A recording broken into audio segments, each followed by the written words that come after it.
Hey, welcome back. So often on this channel, we're talking about what to do in order to achieve financial freedom, to live your richest life, to really call in all that abundance that you desire, that you deserve. But what are the things that you must do if you want to guarantee you'll never achieve financial freedom? So what are the things that we must avoid, that you must ensure that you're not falling into the same traps?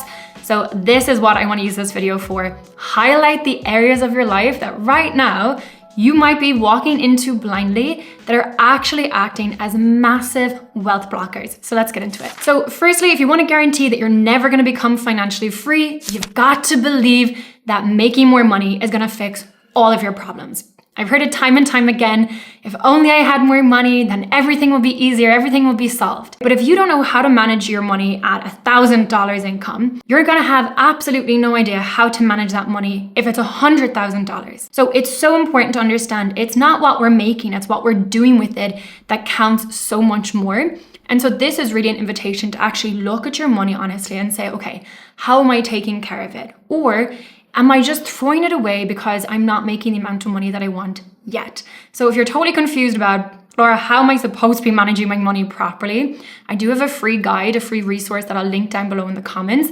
It will take you through high level, some of the first steps to start taking control of your finances. So don't be fooled to think that income alone is gonna fix everything, because you still take you to every new level. So you want to make sure that you're the best version of you who can best manage your money. So the second thing that you must do if you want to ensure that you do not become financially free is rely on your partner to handle all the money stuff. And this can be a partner, this can be a financial advisor, but what I'm talking about here is really outsourcing your finances to somebody else because of some belief of maybe I'm just not good with money, or it's just easier if someone else takes care of it.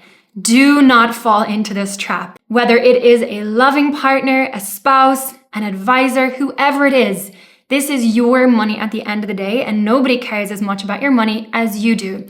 And nobody knows what the future has in store truly, right? How other people are going to behave, how they're going to manage your money, how they're going to take care of it. So ensure, even if you have the support of someone else, that you are very much in the driving seat of your own finances. I have seen this go wrong so many times, especially with handing money over to a spouse or a partner who takes care of everything.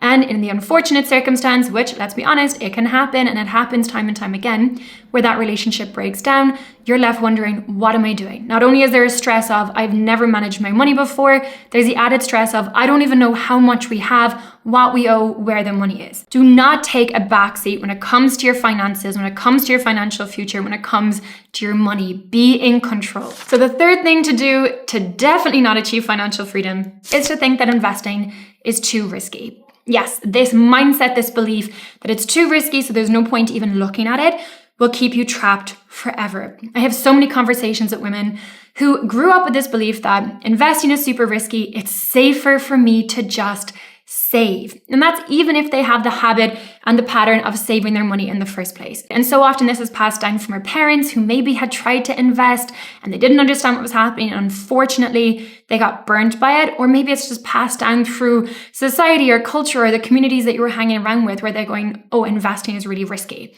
Let me be really, really, really clear with this. When you have people talking about investing in a risky way, what they're actually talking about is trading, looking at options. They're literally gambling. Right? I was just in London recently and I met up with a professional trader, right? Someone who has been working in the industry for over 30 years. Yes, my background is in finance.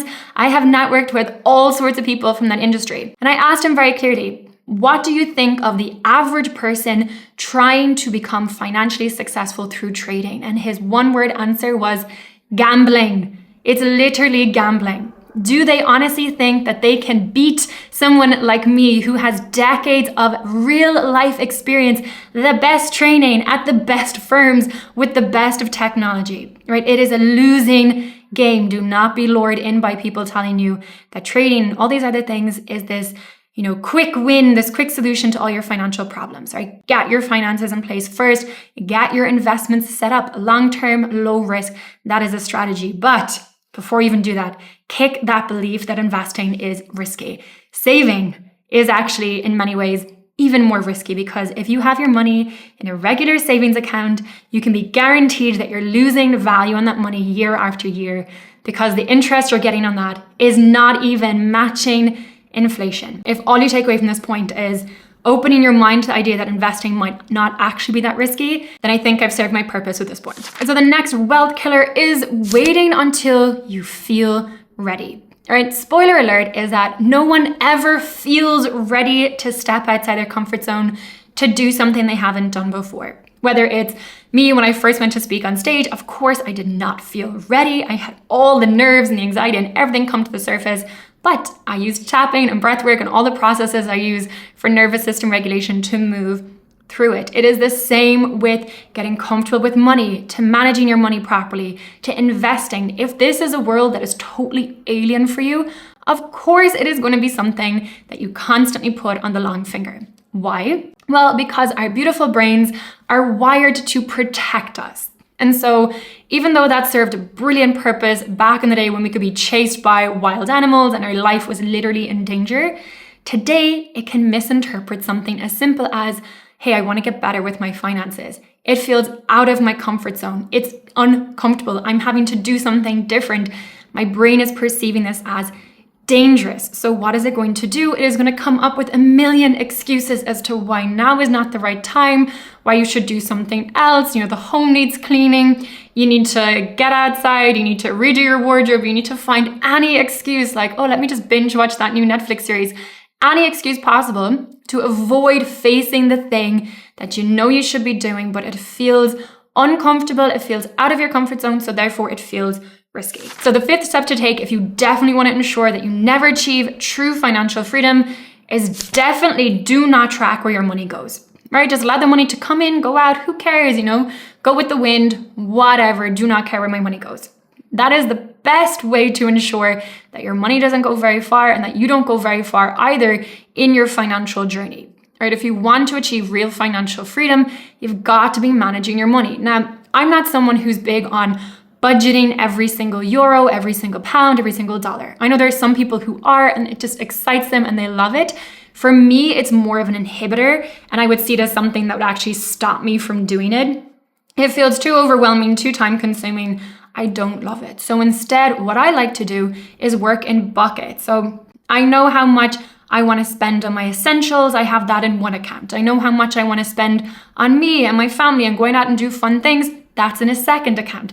And I know how much I'm putting into my savings and investments. That's in a third account. Everything is very easily separated, very easy for me to monitor. And so that's how I ensure that I'm still achieving my financial goals, that I'm managing my money, but I still have this flexibility and freedom to live my life and not be worried about counting the last dollar, the last cent, because that is just not how I want to live my life personally. Now, following on perfectly from this is that you cannot budget your way to wealth.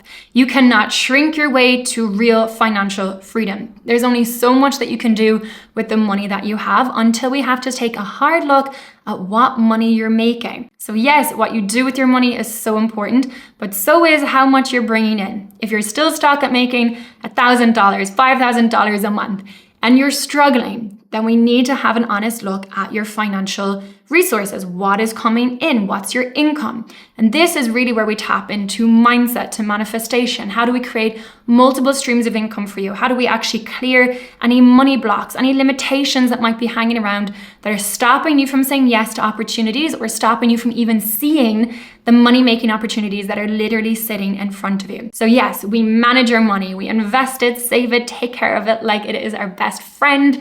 But we've also got to be focused on growing our income. That gives us more freedom, more flexibility to actually live the life we desire and build the wealth that we desire to. And finally is to think that money is just not your thing. I see this especially with the women that I work with because yes, the financial industry can feel very male dominated. I spent over a decade in it, and I can tell you on more than one occasion, I was the only woman in the boardroom. So I know the financial industry feels very male dominated because it is very male dominated.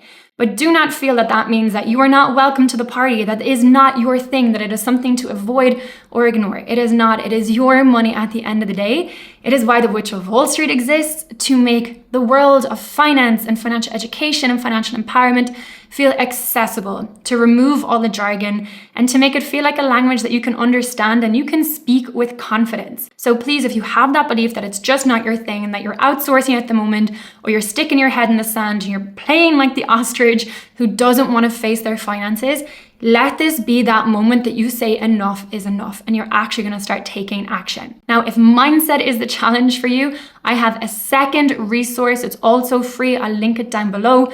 This is all about shifting your mindset. There is an investing piece. There's more of a strategy free resource, but there's also a mindset resource. So choose which one you feel you need more support with. Go get that as a gift from me to you, as a thank you for being here. But please take action. These are the wealth killers that are stopping you right now from achieving financial freedom, and it does not have to be the case. Now, if you want to go further, if you want to continue this journey, be sure you check out the next video here. Thanks so much as always for watching.